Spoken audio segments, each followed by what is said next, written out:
ዛሬ በህይወታችን ውስጥ ቁጭ ብለን ስላሉብን ነገሮች ስላሉብን ችግሮች ሳይሆን ህይወት ውስጥ ተሸክመናቸው ይዘናቸው እየዞርን ስላሉ ነገሮች ግን ደግሞ አላስፈላጊ ስለሆኑ መቀነስ ስላለብን ማራገፍ ስላለብን ነገር አብረን በጋራ እንመካከራለን ወዳጅ በጣም የወደድኩት ሐሳብ ነው ህይወታችን እንዲፈጥን ፍጥነት እንዲኖረው ለውጦች በህይወታችን እንዲመጡ ማድረግ ያለብን ነገር ነው ይሄ አንዳንድ ጊዜ መኪና ስትነጂ ከፊትሽ ትልቅ መኪና ይሄዳል አሁን ተሳቢ ያላቸው መኪናዎች አሉ አይደል ቀስ ብሎ ነው የሚሄዱት አሁን ተሳቢ ያለው ቀስ ብሎ ነው የሚሄደው ምክንያቱም ከባድ አሸዋ ጭኗል ወይ ደግሞ ሲሚንቶ ጭኗል ወይ ደግሞ ድንጋይ ጭኗል ቀስ ብሎ ይሄዳል እና የመኪናው ተፈጥሮ ይመስልሻል ግን የጫነው ነገር ነው ያው መኪና ሄዶ አንሎድ ካደረገ በኋላ ካራገፈ በኋላ ሲሄድ ብታዩ ትራፊክ ካልያዘው ፍጥነቱ የሚገርም ነው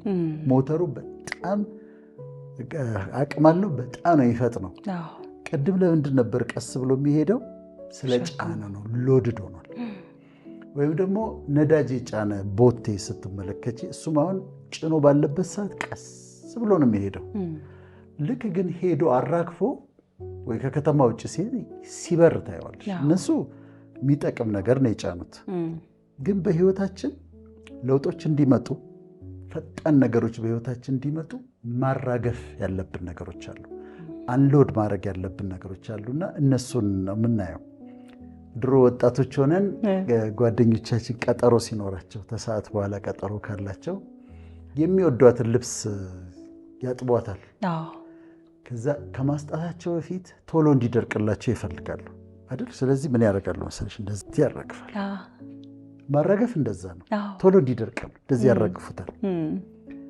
በህይወታችን እንደዚህ ማራገፍ ያለብን ነገሮች አሉ አንዳንዴ ቤት ውስጥ ብርድ ልብሱ ምናምን ያወጡና ለሁለት ይዙና እንደዚህ ያራግፉታል ማአት አቧራ ያወጣዋል በጣም እና ይሄ ከህይወታችን ደግሞ እንደዚህ ማራገፍ ያለብን ነገሮች አሉ መራገፍ ያለባቸው ነገሮች አሉ ጳውሎስን ታውቂዋለሽና በመርከብ እየሄዱ ነበር እስረኛ ሆኖ ሌሎችም አሉ መቶ አለቃውም አለ ማዕበል ተነሳ ከዛ ዕቃቸውን ከመርከብ ላይ ያወጡ ይጥሉ ነበር ከዛ እንደምንም ደረሱ መላጢያ የምትባል ደሴት ላይ ደረሱ ይላል መላጢያ የምትባል ደሴት ላይ ሲደርሱ ዝናብ ነበር ብርድ ነበር እና የዛ ሀገር ሰዎች ተቀበሏቸው ጭራሮ ሰበሰቡና እሳት ማቀጣጠል ጀመሩ ከዛ ጳውሎስ እንደዚህ ያቀጣጠለ ይያለ ጭራሮን እየጣለ ይያለ ከጭራሮ መሐከል አንዲት እባብ ወጣች ይላል እንዲህ እባብ ወጣችና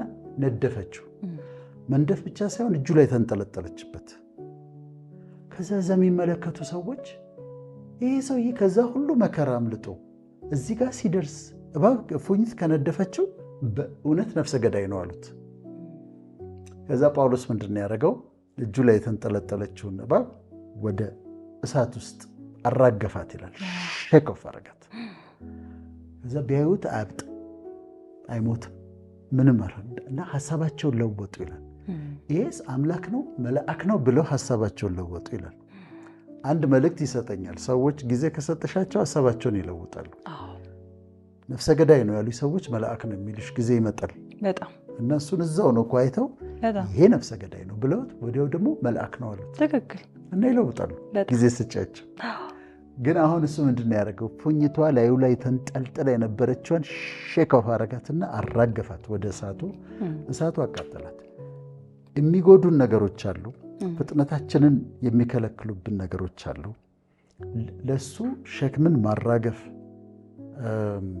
አንሎድ ማድረግ የሚያስፈልጉን ነገሮች ስላሉ የምናየው ሐሳብ ምንድነው ምን እንቀንስ ከህይወታችን ላይ ምን እናራግፍ የሚል ሐሳብን ነው የምናወራው እኔ አይዊሽኛ ህክምና በተማርንበት ጊዜ ሶሻል ሚዲያ ቢኖር ኖሮ እኛ እንደዚህ መጽሐፍ ይዘን የተማርነው አሁን በእያንዳንዱ ነገር የፈለግሽው ነገር ታገኘዋለሽ ጥቅሟለሁ ግን ደግሞ እንደ ሶሻል ሚዲያ ደግሞ የተጫወተብን ነገር የለም እኔ እንደዛ ነው ተጫውቶብናል በዚህ ዘመን በዚህ ትውልድ ያለነው ሰዎች ተጫውቶብናል ማለት ይቻላል በጣም በጣም በጣም ጊዜያችንን እየወሰደ በጣም ብዙ ሰው ማንበብ አቁሟል ትቷል ኮሙኒኬት አያረግም ሶሻል ሚዲያ ኮንትሮል አድርጓል እና እሱን ተጽዕኖውን ማራገፍ ነው የፈለግነው።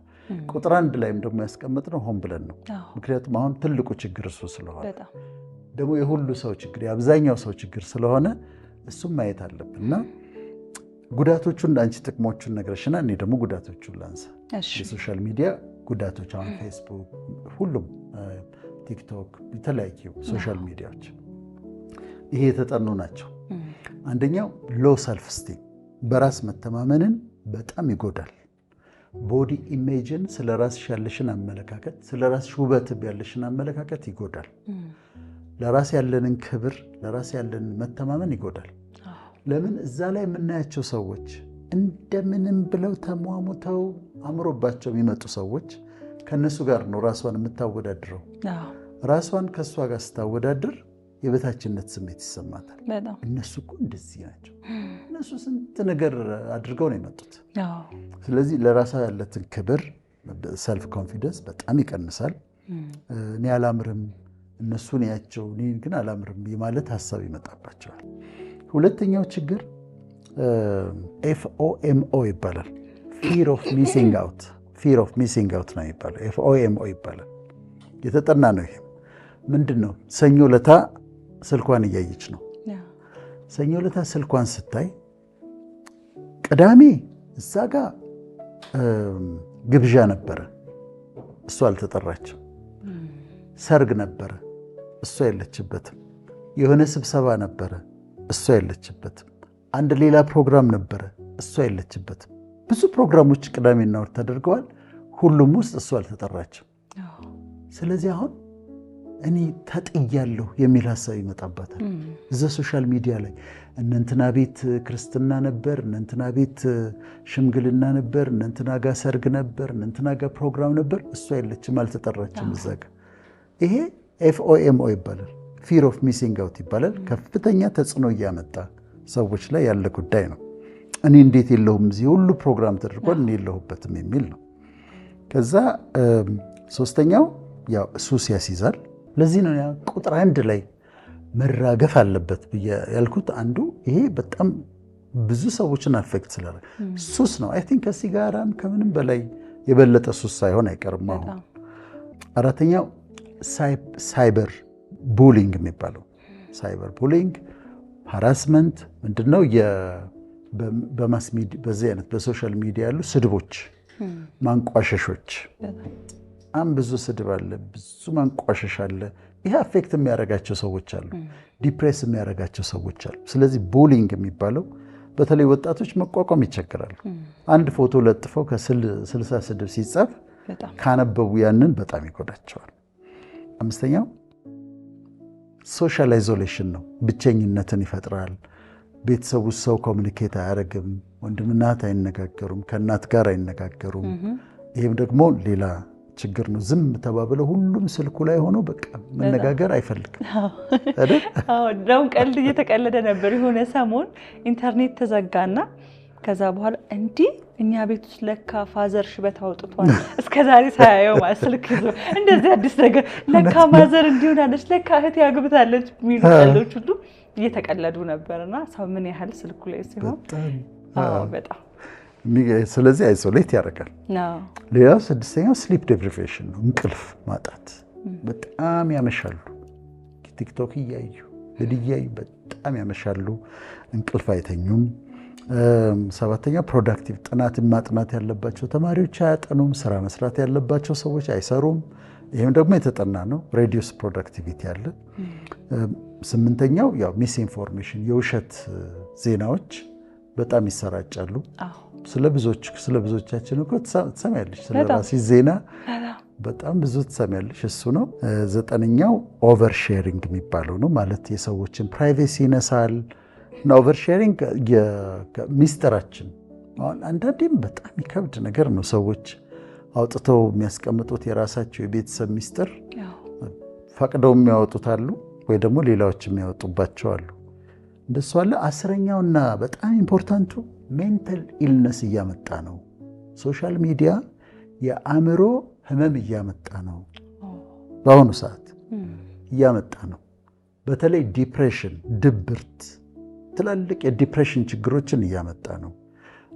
አንዛይቲ ኒውሮስ የሚባለው የጭንቀት በሽታን እያመጣ ነው። እና አሁን ብዙ የአእምሮ ችግሮች ከሶሻል ሚዲያ ጋር እየተያያዙ ነው። እና ተጽዕኖውን እናራግፈው። በእኔ ላይ አትሰለጥንም እንበለው። እንጠቀማለን፣ ሁላችንም እኮ እንጠቀማለን። ግን አንዳንድ ጊዜ እኔ ትንሽ ጊዜን ይዘኝና ከዛ ወዲያው ነቃለሁ። በኋላ እኔ በዚህ ሁሉ ትምህርት፣ በዚህ ሁሉ ንባብ፣ በዚህ ሁሉ ማቹሪቲ ሊቆጣጠረኝ ከሞከረ፣ ጊዜን ሊወስድብኝ ከሞከረ ወጣቱማ እንዴት ሆኗል ብዬ አስባለሁ። እና ይሄንን ተጽዕኖ ከላያችን ላይ ካላራገፍን ትልቅ ችግር ውስጥ ነው የምንገባው። የአእምሮም ችግር እያመጣ ስለሆነ ማራገፍ አለብን ብዬ አምናለሁ።